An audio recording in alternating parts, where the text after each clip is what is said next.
پاکستان کے دیگر ملکوں سے تعلقات کا معاملہ ریاست پر چھوڑ دیں، آئین تبصرہ کرنے کی اجازت دیتا ہے، لیکن ایسی گفتگو اور تبصرے آزادی اظہار رائے میں نہیں آتے۔ خارجہ پالیسی سے متعلق بحث سے اجتناب کیا جائے، ریڈ لائن امور کی تو قانون حرکت میں آئے گا۔ وزیر قانون اعظم نذیر تارڑ کی وزیر اطلاعات کے ساتھ پریس کانفرنس۔ اعظم تارڑ نے کہا، ویوز لینے کے لیے ملکی مفاد پس پش ڈال دیا جاتا ہے۔ ولاگ کے تبصروں میں دوست اور برادر ملکوں کے جذبات کو ٹھیس پہنچانا شروع کر دیتے ہیں۔ ہمارے لیے پاکستان کا مفاد مقدم ہے۔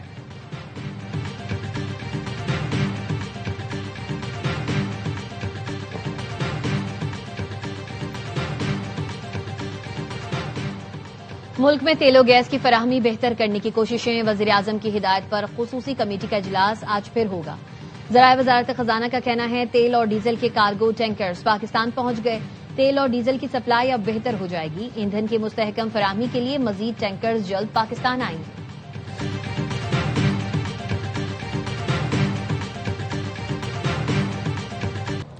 پاکستان سٹاک مارکیٹ میں تیزی، 100 انڈیکس میں 10,848 پوائنٹس کا اضافہ دیکھا گیا۔ انڈیکس 1,56,170 پوائنٹس پر بند ہوا۔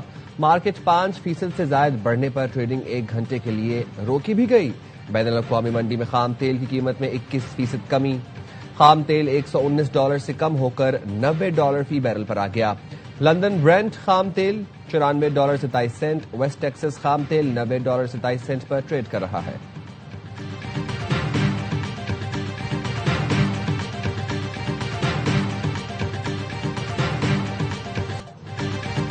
افغان طالبان اور فتنہ الخوالج کے خلاف پاک فوج کی جوابی کارروائیاں جاری۔ رندوخرم سیکٹر میں اہم پوسٹوں اور مراکز کو تباہ کر دیا۔ سیکیورٹی ذرائع کا کہنا ہے، بزدل افغان طالبان پوسٹیں چھوڑ کر فرار ہو گئے۔ آپریشن غضب للحق اہداف کے حصول تک جاری رہے گا۔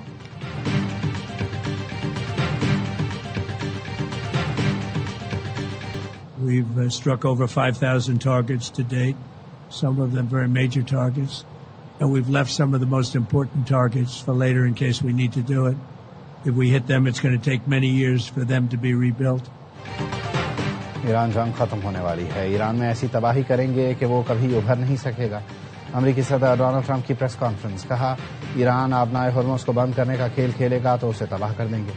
ایران نے خامنائی کے بیٹے کو سپریم لیڈر بنا کر بڑی غلطی کی۔ ایرانی قیادت کے 2 لیول ختم ہو چکے، اس سے زیادہ بھی ہو سکتا ہے۔ کچھ اہداف کو چھوڑ دیا ہے، ضرورت سمجھیں گے تو نشانہ بنائیں گے۔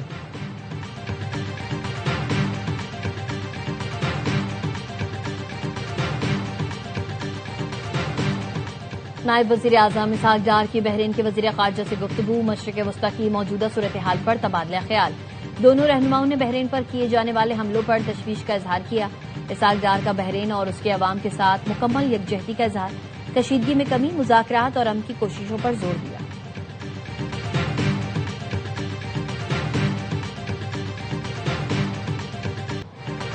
امریکی اور اسرائیلی طیاروں نے ایران پر حملے تیز کر دیے۔ تہران، اصفہان، تبریز اور کارگ میں دھماکے۔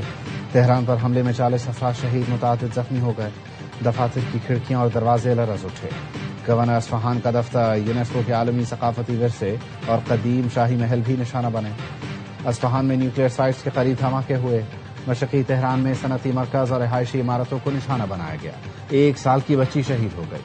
خمین میں اسکول اور گھروں پر حملے کیے گئے۔ 10 دن میں 5,000 سے زائد اہداف کو نشانہ بنایا گیا۔ امریکی سینٹ کام نے تفصیلات جاری کی، بتایا ایرانی بحریہ کے 50 سے زائد جہاز تباہ یا شدید نقصان کا شکار ہوئے۔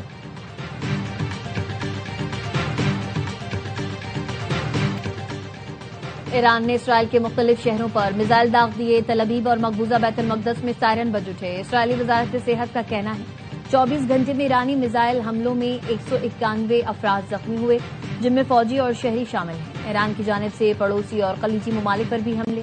بحرین کے دارالحکومت منامہ کی رہائشی عمارت پر ڈرون سے حملہ، 29 سال کی خاتون جاں بحق، 8 افراد زخمی ہوئے۔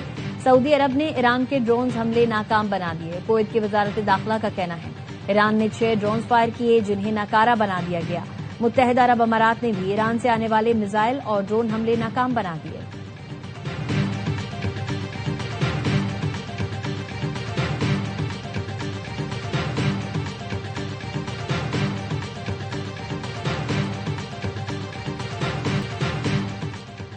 اب سفارتکاری کی کوئی گنجائش نہیں بچی. ایران امریکہ کے خلاف طویل عرصے تک جنگ کے لیے تیار ہے. صرف معاشی درد ہی اس تنازع کا خاتمہ کر سکتا ہے.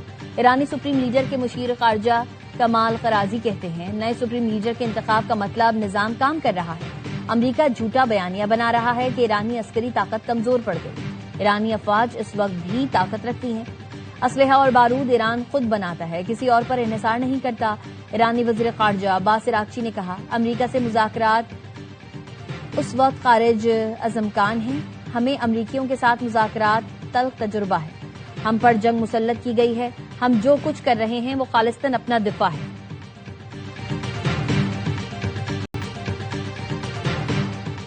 ترکی اور ایران کے صدور کے درمیان ٹیلی فونک رابطہ, خطے کی صورتحال پر تبادلہ خیال کیا.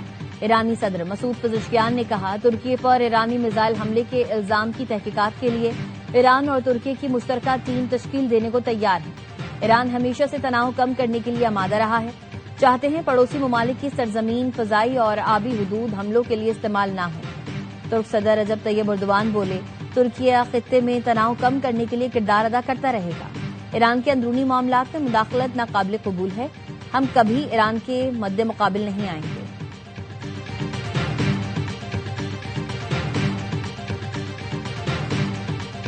We're going to lose this war, and we should lose this war. When I say we, the United States and Israel, this is not a war worth fighting. This is not a war for any just outcome. This is a murderous, illegal war of aggression. ہم جنگ ہارنے والے ہیں اور ہمیں یہ جنگ ہارنی بھی چاہیے. یہ جنگ امریکہ اور اسرائیل کے بس کی نہیں. سابق امریکی انٹیلیجنس افسر ولیم اسکاٹ کہتے ہیں یہ غیر قانونی قاتلانہ جنگ اور تاریخ کا سب سے بڑا جنگی جرم ہے. اس جنگ سے نتائج حاصل نہیں ہو سکیں گے. ایران کچھ غلط نہیں کر رہا, دفاع میں لڑ رہا ہے. ایران کے خلاف جنگ کے بھاری اخراجات سے امریکی عوام تنگ. روزانہ $890 ملین سے زائد کے اخراجات. Centre for strategic and international studies نے رپورٹ جاری کر دی. کہا فضائی کارروائیوں پر روزانہ تقریباً 30 ملین, فوجی نقل و حرکت اور مشقوں پر $15 ملین خرچ ہو رہے ہیں. جنگ 2 ماہ جاری رہی تو لاگت $95 ارب تک پہنچ سکتی ہے.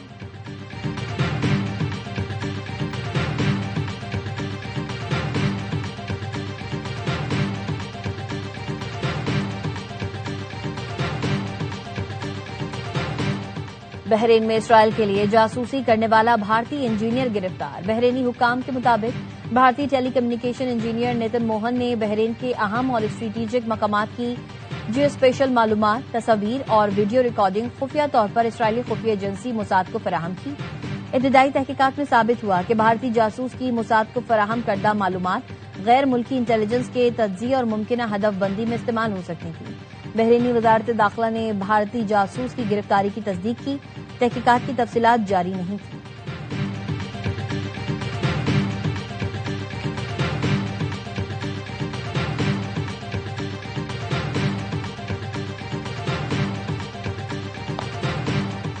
الیکشن کمیشن میں اسلام آباد میں بلدیاتی انتخابات میں تاخیر سے متعلق سماعت. چیف الیکشن کمشنر نے کہا اسلام آباد اور پنجاب میں بلدیاتی الیکشن کے لیے سنجیدہ ہیں, مزید تاخیر نہیں ہوگی. وزیر داخلہ محسن نقوی طبیعت ناسازی کے باعث پیش نہیں ہوئے. سیکریٹری داخلہ نے آگاہ کیا. چیف الیکشن کمشنر نے وزیر داخلہ کو آج حاضری سے استثنا دے دیا. الیکشن کمیشن حکام کا کہنا تھا یونین کونسل کا نوٹیفیکیشن درست نہیں ہے. ہمیں ٹاؤن اور نمبر یونین کونسل درکار تھی, یو سی کے نام نہیں مانگے تھے.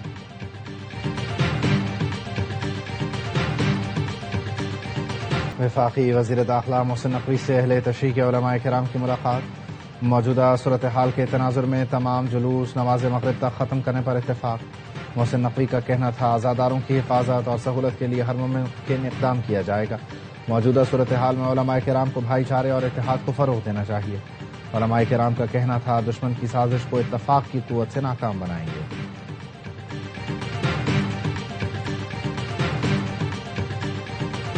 ہنگامی حالات میں ریسکیو آپریشن کی ذمہ داری ریسکیو سروس کی ہے. سٹی اور ڈسٹرکٹ حکومتیں صرف معاون کردار ادا کر سکتی ہیں. ایڈوکیٹ جنرل نے سانحہ گل پلازا کی تحقیقات کرنے والے جوڈیشل کمیشن میں قانونی رائے دے دی. کہا سندھ ریسکیو سروس کے ڈائریکٹر جنرل کا تقرر حکومت سندھ کرتی ہے. سروس کی نگرانی پالیسی سازی سندھ ایمرجنسی کونسل کے ذریعے کی جاتی ہے.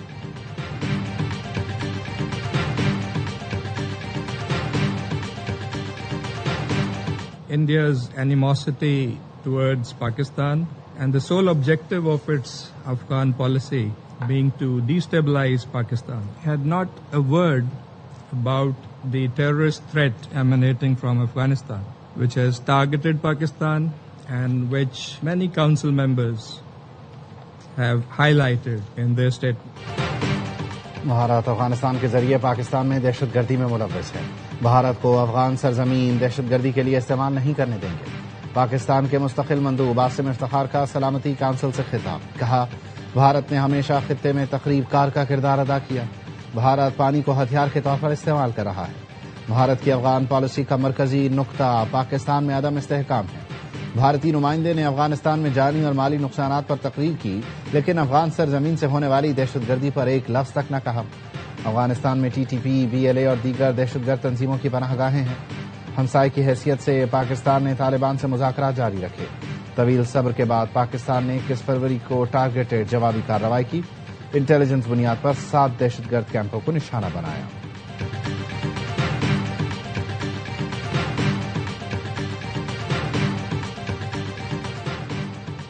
امریکی وزیر خارجہ نے افغانستان کو ناجائز حراست میں رکھنے والی ریاست قرار دے دیا. مارکو روبیو نے ایکس پر لکھا، افغانستان ناجائز حراست کی سرپرستی کرنے والا ملک ہے. افغان طالبان مراٹھ حاصل کرنے کے لیے دہشت گردی کو بطور حربہ استعمال کر رہے ہیں. طالبان کا دباؤ کام نہیں کرے گا. افغانستان امریکی قیدیوں کو رہا کرے. طالبان کو ڈینیل کوئل، محبوب حبیبی سمیت حراست میں لیے گئے دیگر افراد کو رہا کرنا ہوگا.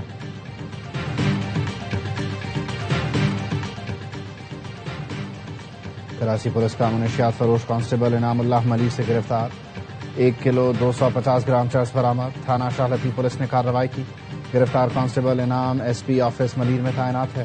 ملزم نے بتایا وہ چرس ہاشم گوٹ سے خرید کر قائد آباد اور قذافی اسٹیڈیم میں فروخت کرتا تھا. پاک بحریہ نے آپریشن محافظ البحر شروع کر دیا. آپریشن کا مقصد قومی جہاز رانی سمندری تجارت کو درپیش خطرات کا مقابلہ کرنا ہے. آپریشن کے تحت توانائی کی ترسیل، سمندری راستوں کا تحفظ یقینی بنایا جائے گا. پاک بحریہ کے اسکارٹ جہازوں کی سیکیورٹی کے لیے اسکارٹ آپریشنز انجام دے رہے ہیں. پاک بحریہ تجارتی جہازوں کی نقل و حرکت کی مسلسل نگرانی کر رہی ہے.